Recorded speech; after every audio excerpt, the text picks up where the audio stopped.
Pero a veces no podemos conseguir eso con simpatía. No podemos ser los más bajos del mundo y pretender que nuestra simpatía, que nuestra amabilidad, que nuestra honestidad, que nuestro temple, que nuestra bonanza, que nuestras actitudes sociales lleguen a convencer al mundo, lleguen a convencer a nuestros hijos, lleguen a cautivar a las almas perdidas. No va a ser tu simpatía, no va a ser que tú vengas a la iglesia, no va a ser que tú seas más honorable, no va a ser que tú seas una persona más justa y más equilibrada en todos los aspectos de la vida. Eso no va a convertir a las personas, no va a crear un cambio en las personas. Y si tú persigues ese toleramiento de esta sociedad y no hay arrepentimiento verdadero, pues no habrá una iglesia santa, no tendrás frutos ni resultados de los que esperabas. ¿Sabéis la parábola de la viña, verdad? Que el Señor plantó en una ladera fértil, en unos viñedos, viñas escogidas, seleccionadas, en el mejor lugar posible, y cercó y valló y despedregó y puso un vallado alrededor de esas vides escogidas, pero en vez de dar uvas sanas, salieron uvas silvestres. ¿Cómo es posible que el Señor nos escoge, nos injerta en la familia espiritual, nos da su gracia, sus cuidados, nos despedrega, quita nuestros estorbos, limpia nuestras vidas, sana nuestros corazones, hace todo lo posible incluso por poner vallado alrededor nuestra, y salimos asilvestrados? ¿Cómo puede ser eso?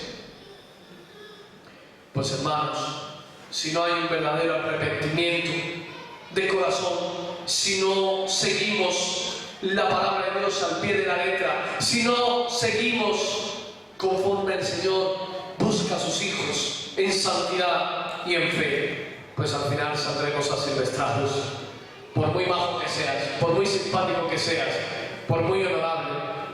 Me duele ver que muchas personas a veces están esperando que porque yo soy el pastor venga siempre a dar una voz de ánimo, de aliento, de una voz un poquito más emocional, más cargada de sentimientos, de bonachón, de venga, ánimo, adelante. Y algunos están esperando y cuando de repente voy, bueno, con cierta amabilidad, con cierto tesón, pero voy con la palabra de Dios y le digo, es que la palabra de Dios dice esto, pum, pum, pum, pum.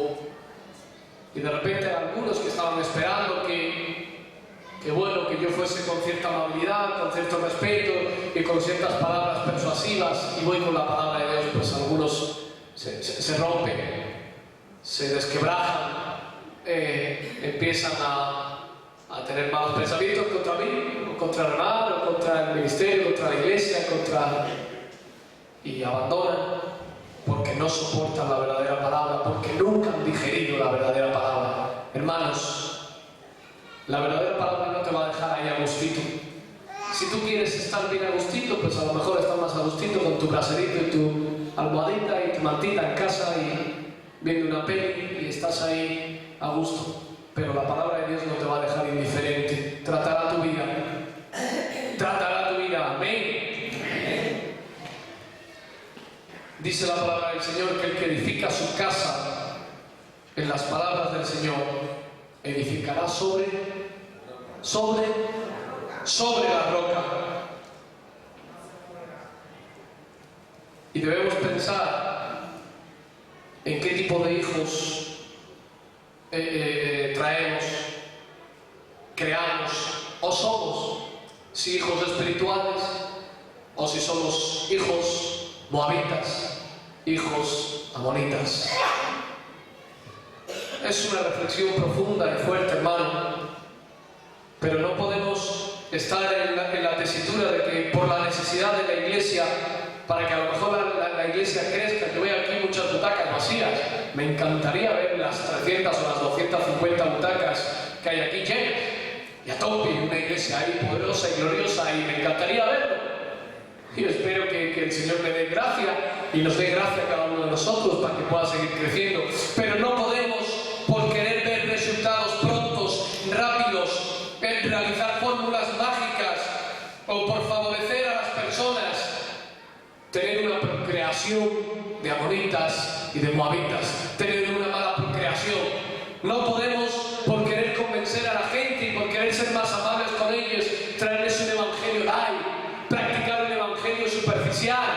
No podemos practicar una tesitura laica y que se arrima más a lo natural y a lo carnal que a lo espiritual. No podemos agradar a los señores. O somos con Dios o somos contra Dios.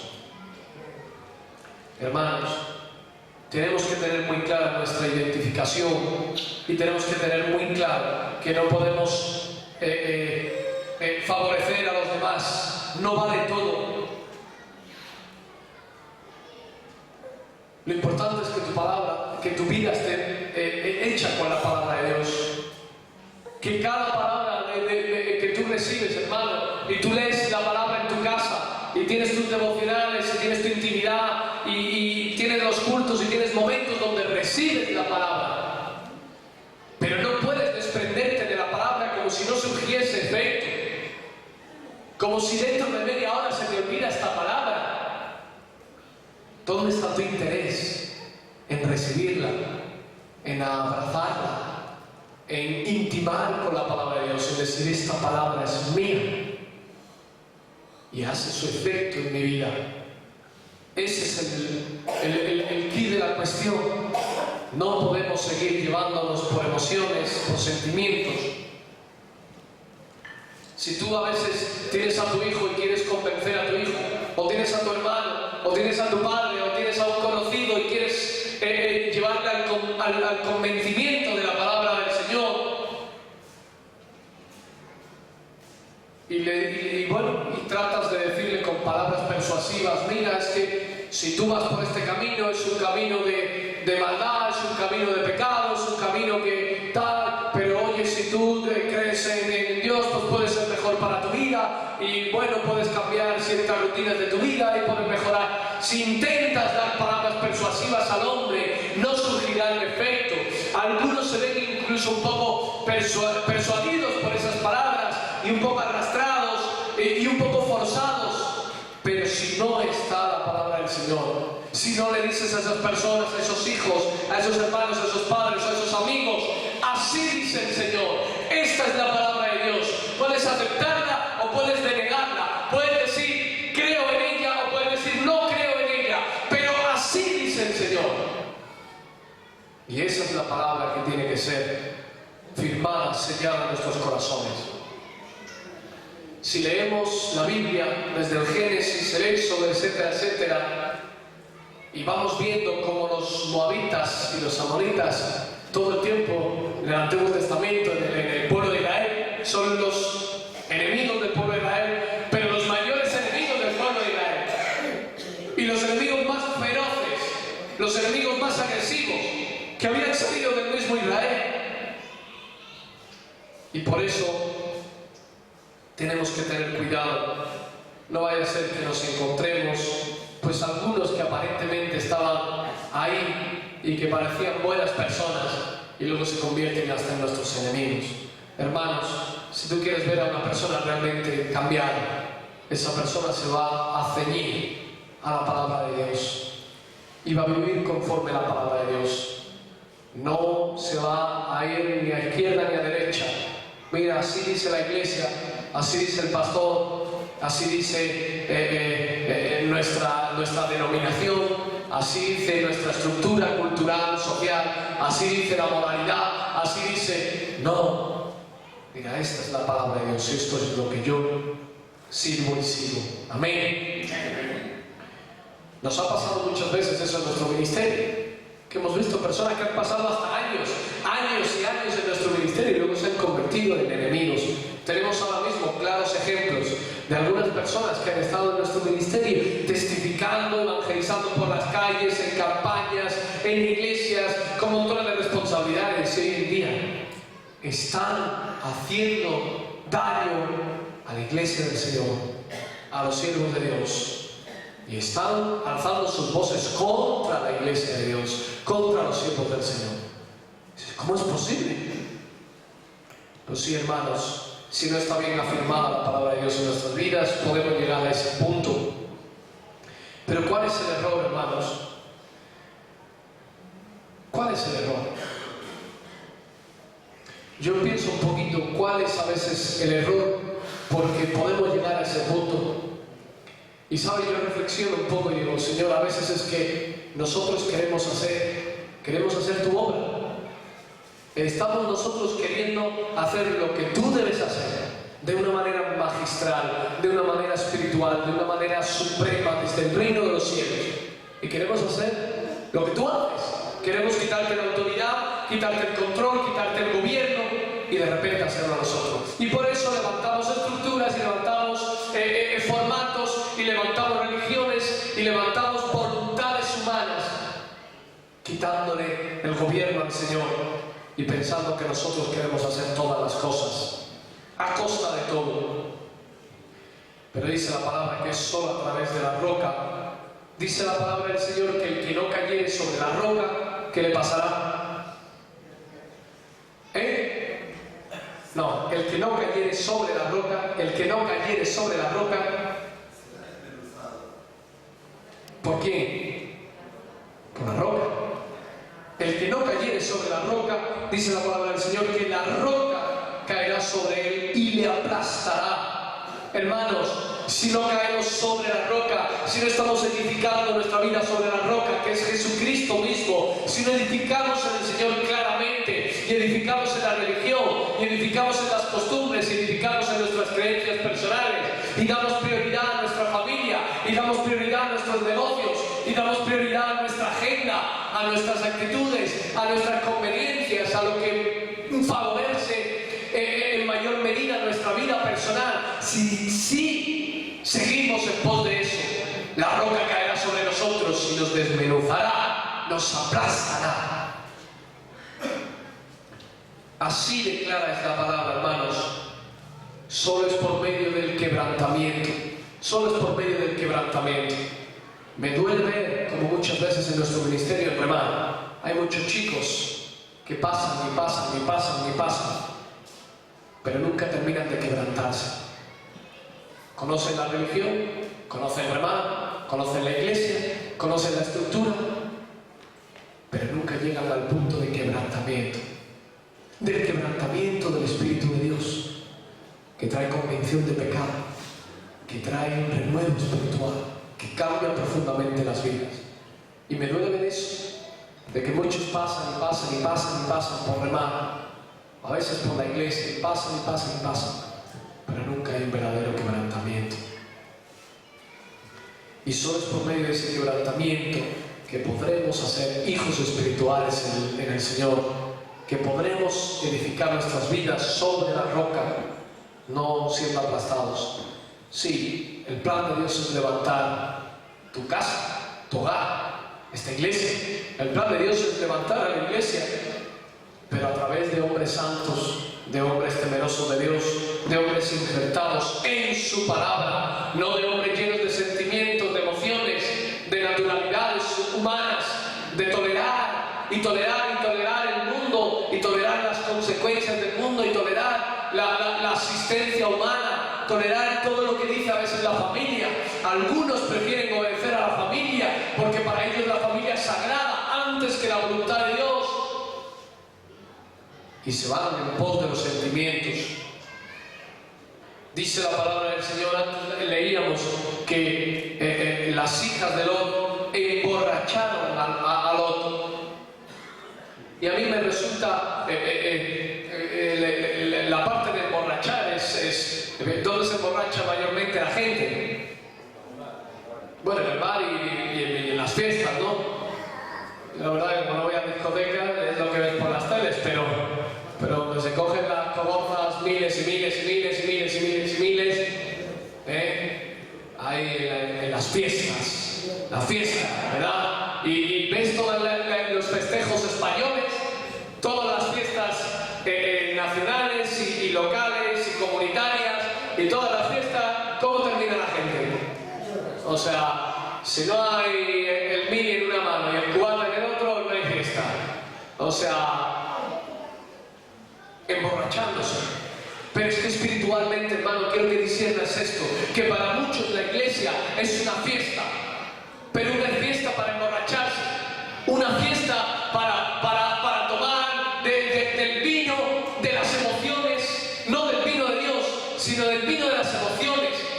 Y algunos vienen al culto como si fuese una fiesta. Me voy a la fiesta del culto, que hoy seguro que habrá algún presentador que me haga un poco de gracia, o habrá alguna canción que me haga levantar mis manos o batir las palmas, o habrá algún mensaje que de repente me dará un poquito de luz en mis tinieblas o en mis preocupaciones.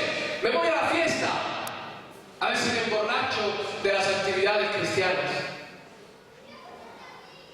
Y al final, ¿qué es lo que pasa cuando uno bebe? ¿Qué es lo que pasa cuando uno bebe?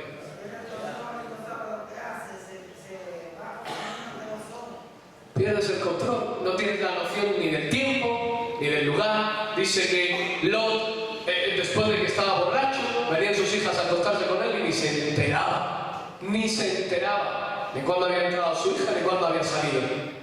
Y algunos vienen a la iglesia al festejo, aleluya, gloria a Dios, santo, ¡pum! Y estamos emocionados y estamos motivados y de repente, pues oye, aquí todavía tocamos con una acústica y algo más sencillo, pero ya en algunos lugares que ya es un concierto musical, pues ya ni te digo, ya es todo festejo, o a veces cuando se hacen oraciones y hay gritos y clamores y tal, y algunos se dejan llevar por las emociones del ambiente, emborrachándose del ambiente de las emociones, pero no teniendo la esencia del Espíritu de Dios.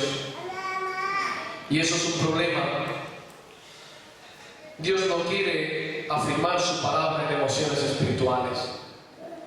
No quiere. Algunos se piensan que tiene que el culto estar lleno de emociones para que hoy se ha movido el Espíritu Santo. Ha habido mucha gente emocionada. El Señor no viene a emocionarte. El Señor lo que viene es con su palabra, a traer verdad, a traer santidad, a traer quebranto, arrepentimiento. Por eso el Señor no nos ha llamado a reproducir la vida de Cristo, sino más bien a parir a Cristo. No simplemente a seguir una religión, sino a dar a la gente de comer y de beber a Cristo mismo. A dar a la gente de la palabra misma del Señor. No invitarle a ciertos festejos para que digan, mira qué bien ha salido este festejo, ¿has visto lo capaces que somos los cristianos en hacer actividades y has visto qué bien hacemos? No, el Señor no quiere llevarnos a esos puntos, sino a que podamos dar a luz a Jesucristo mismo. No a parir moabitas ni amonitas, no a parir religión, no a dar de comer cosas amenizadas por la religión. Sin el Espíritu del Señor realmente no se van a convertir las almas, sino que algunos más que creer en el Evangelio se van a convertir en enemigos de la Iglesia de Jesucristo. Todos tenemos situaciones que a veces no sabemos qué hacer, yo que sé, con nuestros hijos, con nuestra economía, con nuestra familia. Y bueno, pues a veces intentamos tirar de los recursos de la medicina, de la ciencia, de los médicos, de la cultura, de los amigos. Intentamos tirar de muchas cosas de este mundo para que nos den estabilidad emocional, para que nos den estabilidad personal. Pero así no va a haber nunca una conversión clara. No va a haber una conversión clara. Tú tienes que experimentar tu conversión clara. Tienes que tener una conversión genuina en el Espíritu del Señor. No es porque te lo cuente alguien, no es porque hayas ido mucho a la iglesia, no es porque estés entre mal, no es por ciertas cosas, es porque tú has tenido un encuentro personal con el Señor. Y solo de esa manera, con esa conversión genuina, podrás estar injertado en la familia de Dios, dando a luz a Cristo mismo, que es la luz de este mundo. Amén. Sabes, muchas veces el cristianismo peca de no sé, de ser más papistas que el Papa, de ser más buenos que el Papa, y muchas veces pues no sé, adaptamos la forma de ser más buenos que Dios, y de repente pues no, yo es que soy muy bueno, y queremos ser tan buenos que queremos ser más buenos que Dios, y por eso intentamos convencer a la gente y queremos facilitarle a la gente el Evangelio, queremos facilitarle la estructura del Evangelio. Y ¿sabes qué es lo que pasa? Que a veces nos convertimos en personas tan facilitadoras a los demás que cogemos las puertas del reino de los cielos y las abrimos y las ensanchamos y abrimos marcos nuevos y queremos que todo el mundo entre por las puertas del reino del Señor. ¿Me estás entendiendo? ¿Me estás entendiendo lo que te estoy diciendo? A veces queremos que todo el mundo entre, venga, que todo el mundo entre, que todo el mundo entre, vamos a la fiesta. Pero ¿qué es lo que dice la palabra del Señor? ¿Cómo es la puerta? ¿Cómo es la puerta? ¿Cuántos van a entrar por ahí? ¿Es fácil entrar por ahí? ¿Es fácil? Entonces, como a veces nos comportamos como si queriendo abrir y ensanchar y dar, pues eso, rienda suelta. Ahora están criticando por internet, por los medios de comunicación y por muchos sitios a nuestro ministerio por seguir las pautas del Evangelio conforme al orden que Dios estableció en su palabra. Y bueno, nos critican hasta de dictadores, de machistas, de retrógrados, bueno, de tener una mente de hace miles de años atrás, y etcétera, etcétera. Pero la palabra de Dios es la palabra de Dios, si es la que tenemos que obedecer. Así que no abramos las puertas ya están creadas y son bien estrechas, y es angostito, es pequeñito, es un camino, una ladera difícil de seguir al Señor. El que no tome su cruz y me siga no es digno de mí. No podemos seguir al Señor. Vamos con nuestras costumbres y con nuestras maneras. A veces queremos que ocurra que la gente pues venga al Evangelio sin la cruz y sin la palabra. Queremos a veces que sí, vente a la iglesia, vente, pero sin la cruz de Dios. Si no tomamos la cruz cada día y seguimos al Señor en su palabra, pues no podemos entrar al reino de los cielos. Claro, dice la palabra del Señor que todo se acabará en este mundo, todo tipo de problemas, de circunstancias, incluidos los amonitas y los moabitas. Nadie va a permanecer por siempre, pero tendríamos que revisar nuestro formato, nuestro sistema de producción de cristianos, incluso nuestro sistema mismo de cómo nos hacemos cristianos. ¿Sabéis? La palabra de Dios es... ¿Cómo dice que es la palabra de Dios? ¿Cómo dice que es la palabra de Dios, hermanos? ¿Cómo? ¿Y qué hace la espada de doble filo? ¿Hasta dónde penetra? Hasta lo más profundo del alma y del corazón, hasta los tuétanos. Los tuétanos es, no sé si pudiésemos secar nuestros huesos y partirlos y dejar que salga ahí el polvo. Esos son los tuétanos, o sea, hasta el polvo de nuestros huesos. Y la espada es de doble. Por lo tanto, cuando lanzan la espada, es una espada que corta para acá y si la vuelves corta por el otro lado. No es que sea blanda, es su palabra, talla, poda, quita todas las impurezas, hermanos. Esa es la palabra de Dios, hermanos. No podemos tomar otra parte con la palabra. Y en esa palabra pues aplasta y confronta nuestras vidas, confronta nuestros deleites, confronta nuestros deseos, confronta y elimina nuestros desórdenes carnales. Nadie quiere sentir el dolor de la espada. Nadie nos gusta que de repente nos confronten y que nos digan esto no está bien, esto no está bien, tiene que ser quitado de tu vida. A nadie nos gusta, pero la espada viene para limpiar toda impureza, para cortar y podar todo lo impuro, para que florezca la madurez de su espíritu, hermanos.